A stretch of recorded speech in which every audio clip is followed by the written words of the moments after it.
Hello, hello. How's everyone doing today? Good What's up, Cam? morning. Happy Wednesday. Hump day.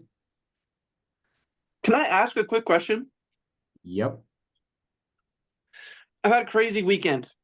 Crazy like 10 days of open houses. I've been just like chucking spaghetti at the walls, buying signs, marketing, online, like doing the whole shebang. Yep. And I have two situations. I went to the open house for Tannenbaugh Dell. It's like a really nice property. And I cannot get traffic to the house at all. Like, at what point is it entering a point of diminishing returns where I'm putting too much effort into a property that like isn't getting any movement on it? Does that make sense? I Yep. went out and put a bunch of signs on the Geneva because it's right on Geneva, and all the signs just blew over because the traffic on the road is too strong. So I'm like, I don't know how to even get the signs up in a productive way that's going to bring in more traffic. Does that make sense? Yep. And then I So, went and helped Lucy Parsons with her open house over the weekend, and she's already Mhm. contracted and like looking to close it. And so I'm like, what do I do to actually have a successful open house? There's a few things. So, number one, the most traffic will come from signage.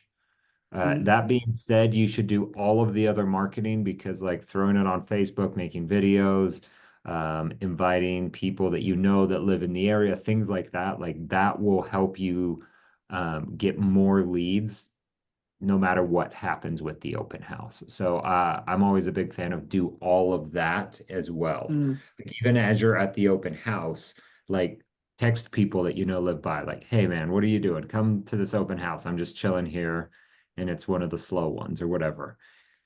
And then that way you can at least get some engagement, spend some time talking to your sphere, stuff like that. That being Yeah, said, the best open houses are usually the ones on the first weekend. For some of reason, the if month. people have Interesting. seen like a sign in the yard for a long time, they're less excited about the house. So you miss out on all of the nearby traffic. But the first open house on a first weekend, people get more excited to go by. Now, are those better leads? I don't know. Like maybe, maybe not. You know, like the neighbors might not be great leads, but you at least have someone to add to your database at that point. Yeah.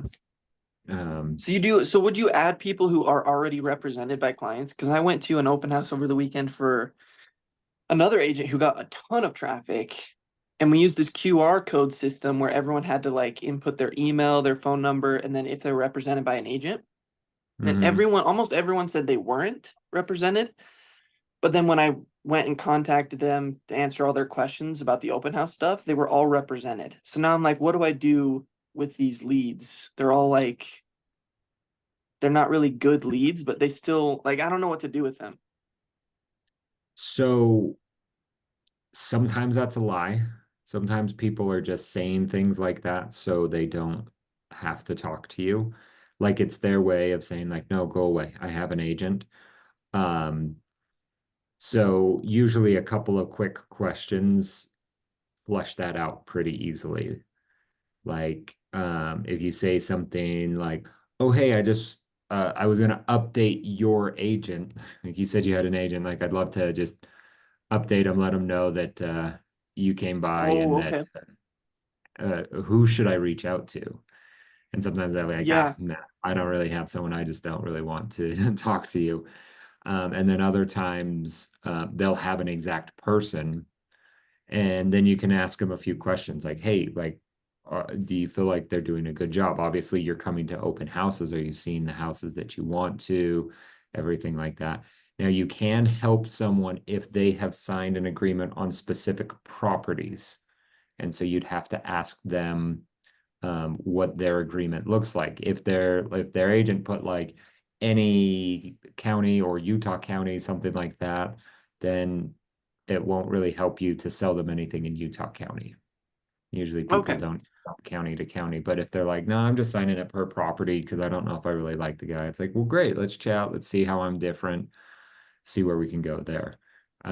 So you would try not like poach them from their clients, but you would kind of push it to see how serious they were working with their client and if they were actually a real agent. Yep. Okay, that makes sense. So And how often is it that they lie? often, I would imagine. Really? Yeah, people don't want to be sold, but they're okay like answering questions and things. So they assume that you're going to be the worst real estate agent and just bug them all the time.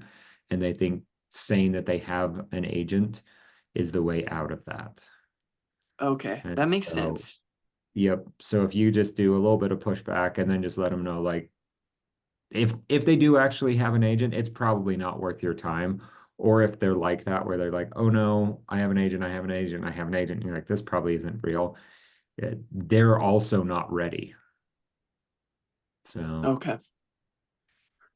Dang, okay, I'm gonna have to, that makes sense. I'm gonna have to look over my notes for a lot of those people then. yeah. And also don't feel bad if they say, oh, I have an agent, and you just throw them out the window and that's never a lead to you, because Yeah. they either do have an agent and your chances are really low, or they're lying to you because they don't want you to help them. Yeah, which is also a weird thing. Like, if they really don't want to work with me, you probably don't push it too much, right? Like, if they're just Yeah. not interested in that relationship, it's probably not good to work with them. Yeah, and with someone like that, I'm like, Look, I'm not a pushy guy, so if you want, I can send you some houses. If you're interested in any of them, we can talk more. If you have any questions, reach out. I'm here for you."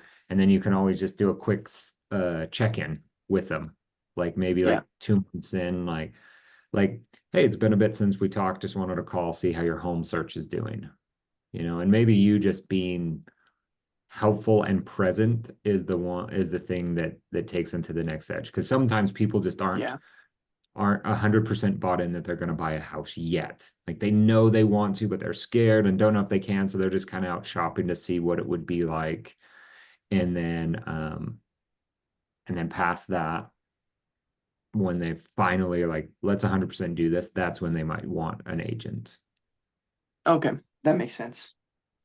All right. I'm going to keep working it. Sorry, I didn't mean to take the whole time. No, no, this is what we do. This is what we do.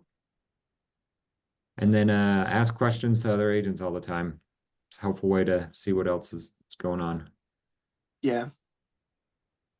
Amy, do you have a question? I do have a question. Um, so I filled out a buyer broker agreement and sent it over. So, And my cousin is saying, I put in there for any county, and she's uh-huh. saying that may be doing, she doesn't know, but she might be doing an investment property with like her daughter, and her daughter's already working with an agent. So she's hoping we could make the agreement so it's just for her primary home. So if something came up and she does want to go in on an investment with someone else, she can do that. Yes. I was Um, looking ooh, at the agreement and wasn't sure how to, I mean, obviously we can, instead of any counties, but if we did Utah and Salt Lake and she finds an you can investment buy the property, investment. that won't Um, work. you could always add an addendum and specify Okay. that this is for the primary residence and you will not represent her and her daughter in any investment properties. Okay. Yeah, that would be perfect. Okay. Yeah, Thanks. that kind of gets everyone on the same page then. Because I wonder Yeah. if you find two properties. Because even it, like, for example, if you work with an investor, um, ooh, Brittany, I was just going to say something. You might have to correct me if you disagree. If I sign a buyer broker agreement for 1 year, for example, and I have an investor, when they close on a house, that is the closing of that buyer broker. And I would need to get a new one for the next house, even if they buy 3 or 4, all within the year. Is that how you see it, Brittany? No, it actually lasts longer than that. We have like investor clients and we use the same buyer broker for the whole year. Interesting. So I'm I glad you're mean, correct me. Good to know. Okay, so she is right that if she finds something in the next 6 months while we have this agreement, she just doesn't want to be locked in because her daughter is working with someone. Yeah, I would just put clarity in the addendum. That way she feels good because really it would be you going after whatever property she buys and say, oh, look, agent, I actually represent her. And I imagine the daughter would also have an agreement. There'd be some sort of fight. So that would get messy anyway. But just adding some clarity would probably make everyone feel better. Okay, this is a regular addendum. Like I know the addendums for the purchase contract. Yep, there's one for the exclusive right to sell and the buyer broker as well. Okay, Yeah. thanks.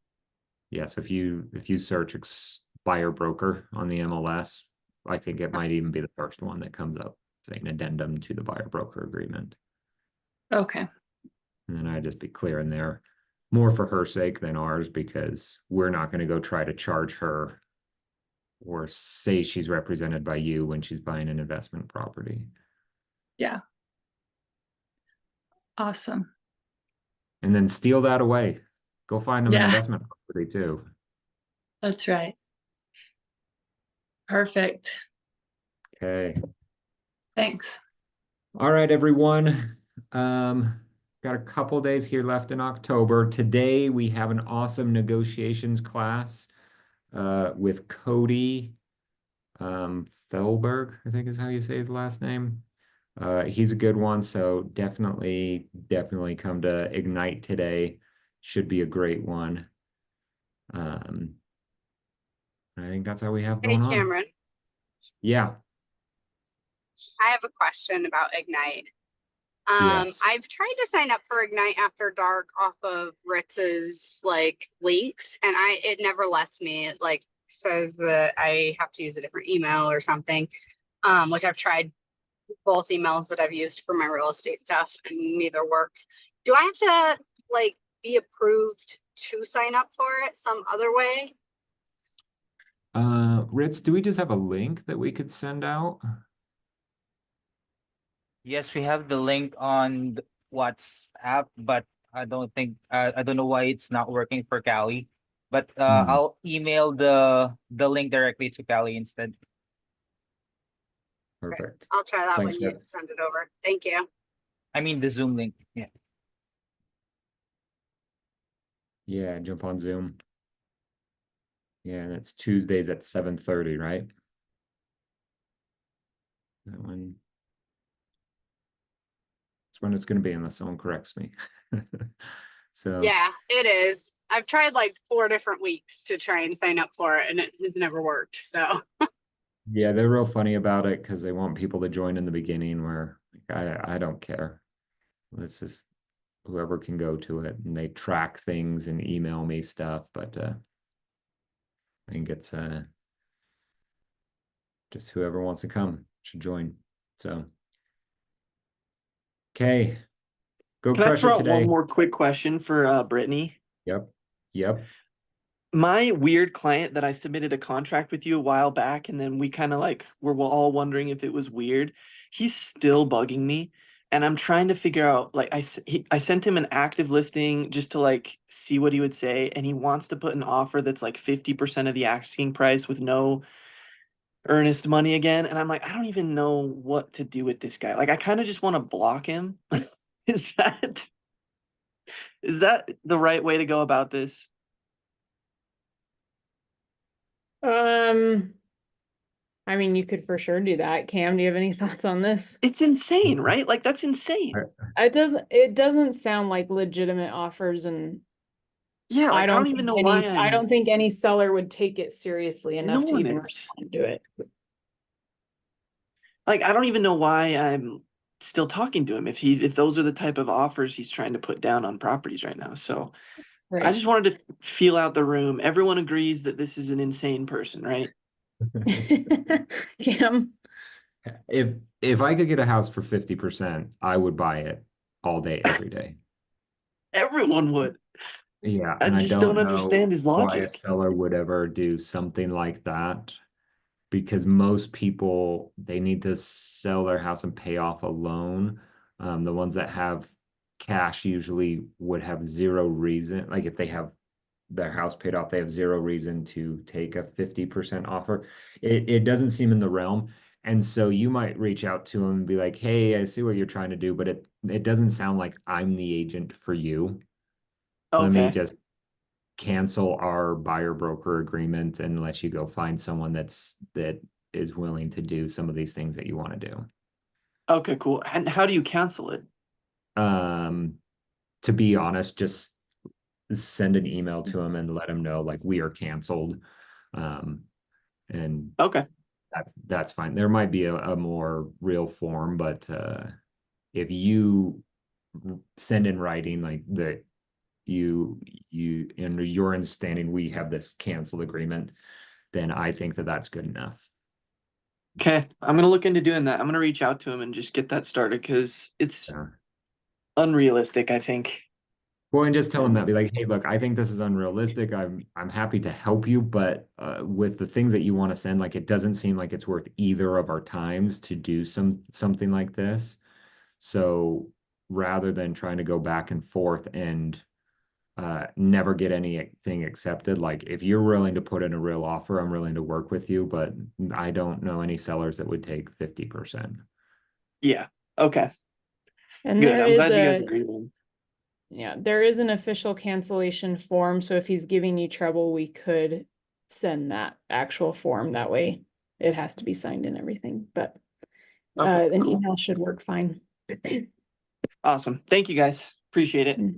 Okay, thanks everyone. We'll see you in Ignite in a bit. Bye.